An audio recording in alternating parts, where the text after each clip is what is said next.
Kill me, I'm here! Kill me!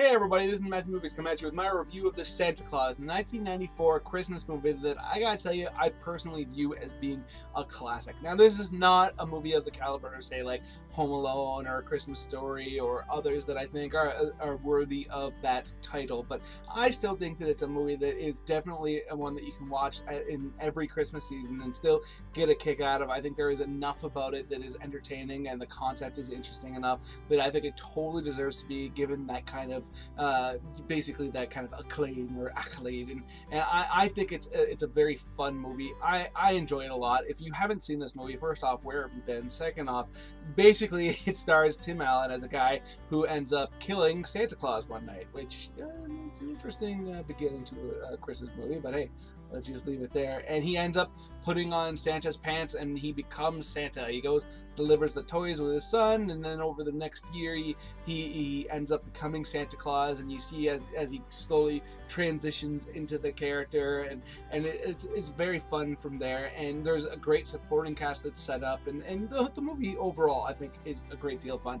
When it comes to Tim Allen's character, I think he's very interesting. I like how they set him up as this kind of like deadbeat dad almost. Like he you know, he's not ignoring his son or whatever, but he's not very good with his son. He doesn't really understand completely how to make things nice for him, and his personal situation isn't set up necessarily to welcome him into his life as well as he should. I mean, he takes him out for a Thanksgiving or Christmas dinner at a restaurant that is not very quality food, let me put it that way, and that kind of thing. And you get this idea that, you know, he's kind of down on his luck, and, you know, he cares more about his job than anything else, and he's trying to get ahead. He's not a bad guy by any stretch of the imagination. You know, he's just got his priorities somewhat out of whack because he's not putting his son to the top of it. But then over the next year, as he slowly becomes Santa Claus, the way he kind of views, first off, his personal life and his business life differently, because first off, I mean, the fact that he's going through this physical transformation,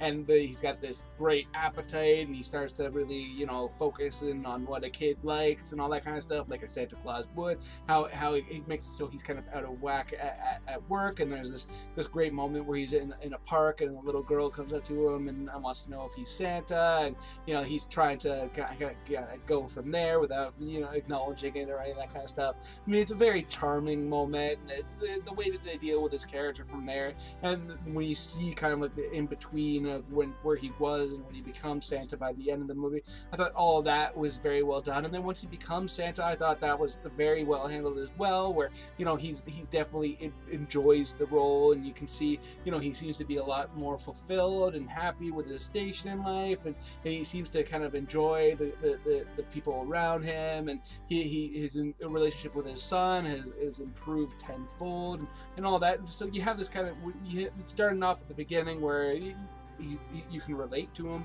certainly as a father and as a guy, and you can understand where he's coming from, but by the end of the movie you're just so happy with where his life has gone. I mean, all of that was well handled, and I think one of the major key elements to this movie was the kid that they cast to play his son, because, I mean, there are a lot of kid actors out there that, let's face it, are just annoying, and this kid, I don't think, falls under that category at all. I don't think he's not like the Shakespeare of kid actors or anything like that. Not that really applies, but you know what I'm trying to get at. But, you know, he plays the role well. He when he's supposed to be whiny, he's whiny. When he's supposed to be lovable, he's lovable. He's a character that you kind of are able to put your emotions as any kid that you know, or when you're thinking about yourself as a kid, into him. You can empathize with his situation. I thought all of that was well handled, and his mother, Scott's ex-wife, I thought she was well done as well, because, you know, you could have written her as this awful woman who hated Scott and all that, but that's not who she was whatsoever. She was disappointed by him at certain moments at the beginning of the film, but ultimately she just wanted her son and her ex-husband to both be happy, and I thought that was all well handled.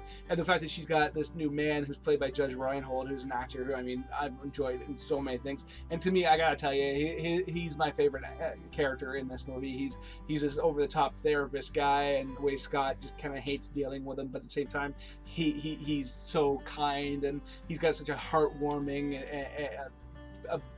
energy to him, and he's almost like a Flanders type, where there's no reasonable reason for Scott to dislike him other than the fact that he's in a position that he doesn't want him to be in. But at the same time, you know, when you see Scott kind of going at him, it's completely understandable too. I thought that their relationship was great, and I just dig Judge Reinhold in pretty much anything. And they brought in David Krumholtz to play the lead elf, Bernard, and I thought he did a great job of setting up the rules of the film while also, you know, having a character of his own, and you know, he was a key aspect of the trilogy of films as a whole, and I just thought I thought he was solid in this movie. And I also really enjoyed that they set up this other elf, this little girl who would come in and feed him the best hot chocolate in the world, and she just came across like, it's funny because there was definitely an energy to her where you could believe that she was much older than she looked in the movie, which I thought that was all well handled. Overall, I enjoyed this movie a great deal. I mean, I think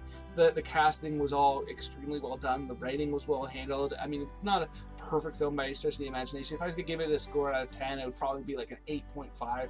I really do enjoy it a great deal, and it's one that I could watch every year at Christmas and always have a good time with it, and especially, you know, get huddled up with my daughter and all that kind of stuff. So I enjoy this movie a great deal. Let me know in the comment section below what you think, if you're a fan of it, if you hate it, whatever.